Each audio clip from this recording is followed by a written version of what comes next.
ज़कात के सिलसिले में साल गुज़रने का क्या मतलब है, वज़ाहत फ़रमाएँ। मज़कूरा सवाल का जवाब यह है कि हमारे यहाँ आम तौर पर लोग ज़कात की अदायगी का अहतमाम वो रमज़ान में करते हैं, जिसका मकसद ये होता है कि वो रमज़ान में ज़कात अदा करके और सदका निकाल कर अल्लाह की राह में ज़्यादा से ज़्यादा सवाब हासिल कर सकें। चूँकि अल्लाह और उसके रसूल सल्लल्लाहु अलैहि वसल्लम की तरफ से रमज़ान में एक एक नेक अमल पर कई कई गुना अजर का वादा है। लेकिन यहाँ ये बात काबिल गौर है कि ज़कात ये रमज़ान की वजह से फ़र्ज़ नहीं होती है, बल्कि ये आदमी जब मालिक निसाब हो जाता है और उसके निसाब पर एक साल गुज़र जाता है तो ज़कात की अदायगी फ़र्ज़ होती है। बहुत सारे लोग इस मसले में कन्फ्यूजन का शिकार है और वो कश्मकश में मुब्तला हैं कि साल गुज़रने का क्या मतलब है। बहुत सारे लोग ये भी समझते हैं कि हमारे पास आने वाले हर रुपये और पैसे पर साल गुज़रना ज़रूरी है, हालांकि ऐसा नहीं है। मिसाल के तौर पर कोई आदमी अभी तक ज़कात का निसाब का मालिक नहीं था, उस पर ज़कात फ़र्ज़ नहीं थी, उस पर पहले रोज़े को ज़कात फ़र्ज़ हुई, यानी वो निसाब का मालिक हो गया, उसके पास इतने पैसे आ गए या इतना सोना या इतना चांदी आ गया या इन सब को मिलाकर इतना पैसा हो गया जितने पैसों में आदमी 52.5 तोला चांदी ख़रीद सकता है, वो मालिक निसाब हो गया। तो अब इस पर ज़कात फ़र्ज़ हो गई, लेकिन अभी ज़कात की अदायगी फ़र्ज़ नहीं हुई, अभी ज़कात फ़र्ज़ हुई। अगला साल रमज़ान में जब पहला रोज़ा आएगा उस दिन भी अगर ये आदमी निसाब का मालिक रहा तो इस पर अब अपने पास उस दिन मौजूद ज़रूरत से ज़ायद पूरे माल की ज़कात की अदायगी ज़रूरी होगी। उसकी मिसाल इस तरह है कि मुझ पर एक रोज़े पहले रोज़े को ज़कात फ़र्ज़ हुई और मेरे पास उस दिन मिसाल के तौर पर 5 लाख रुपये थे, मैं ज़कात के निसाब का मालिक हो गया, लेकिन आज ही के दिन मुझ पर ज़कात फ़र्ज़ नहीं हुई, बल्कि अगला साल जब पहला रोज़ा आएगा तो मैं अपना पूरा मुहासबा करूँगा, अपने पास मौजूद तमाम माल का तज्ज़िया और एनालिसिस करूँगा और देखूँगा कि मेरे पास आज कितना माल है। जब मैं निसाब का मालिक बना था तो उस वक्त मेरे पास 5 लाख रुपये थे, लेकिन अब मेरे पास या तो 5 के बजाय वो 10 हो गए हैं या 5 के बजाय वो 3 लाख रुपये रह गए हैं। अगर मेरे पास 5 के बजाय 10 लाख रुपये हैं अगले साल पहले रोज़े को, और उनमें से 5 लाख या 3 लाख 2 लाख अभी 1 महीना पहले आए हैं,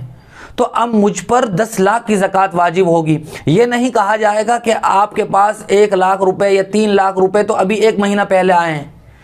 उन पर तो 1 साल नहीं गुजरा है, नहीं, बल्कि पूरे 10 लाख पर ज़कात वाजिब होगी। चूँकि साल के दरमियान में माल में जो अप डाउन होता रहता है, ऊंच नीच होती रहती है, उसका एतबार नहीं होगा। और अगर 5 के बजाय मेरे पास 3 लाख रुपए रह जाएं और उनमें से 2 लाख रुपए अभी 2 दिन पहले ही खर्च हो गए थे, तब भी मुझ पर उस पहले रोज़े को 3 लाख की ज़कात वाजिब होगी,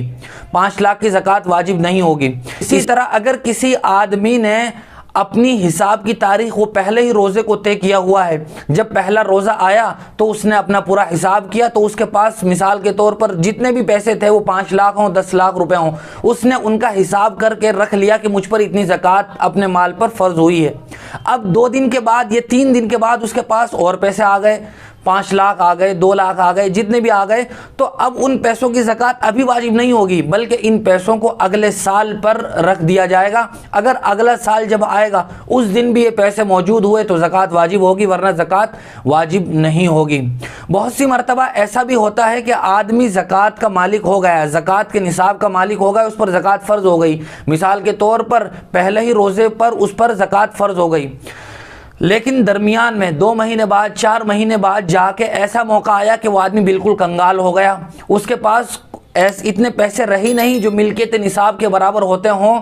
तो अब उस पर ज़कात नहीं रही है। अब 2 महीने के बाद उसके पास फिर पैसे आ गए हैं, 2 लाख रुपए, 1 लाख रुपए, मिसाल के तौर पर वो मालिक निसाब हो गया, तो अब साल का एतबार उसी वक्त से होगा जब से वो मालिक निसाब होगा। 2 महीने बाद जब उसके पास इतने पैसे आए हैं तो वो उसी वक्त से मालिक निसाब समझा जाएगा, फिर वो उसी तारीख से अगले साल पर नज़र रखेगा। जब वो तारीख आएगी तो वो देखेगा मेरे पास उस तारीख को कितने पैसे हैं। यहाँ ये बात भी काबिल गौर है कि हर मालिक निसाब आदमी को अपनी ज़कात की हिसाब की तारीख मुतय्यन कर लेनी चाहिए। लोग रमज़ान में ज़कात तो अदा करते हैं, लेकिन बहुत से मरतबा लोग हिसाब करते हैं पहले अशरे में बहुत सारे लोग, दूसरे अशरे में बहुत सारे लोग, तीसरे अशरे में नहीं, बल्कि हर आदमी की अपनी ज़कात की तारीख़ मुतय्यन होनी चाहिए। उसी तारीख़ को वो अपना हिसाब करेगा जब साल मुकम्मल हो जाए। और उसके लिए रमज़ान ही ज़रूरी नहीं, बहुत सी मरतबा आदमी शाबान में निसाब का मालिक होता है, तो जब अगले साल शाबान का महीना आएगा तो वो शाबान की उसी तारीख़ को अपने निसाब का हिसाब करेगा, वो रमज़ान का इंतज़ार नहीं करेगा। हाँ, ये हो सकता है कि वो हिसाब करके अपने पैसे रख ले ज़कात के, फिर उनकी अदायगी वो रमज़ान में कर दे। चूँकि उसी वक्त हिसाब करके ज़कात की अदायगी ज़रूरी नहीं होती, बल्कि आदमी बाद में भी निकाल सकता है।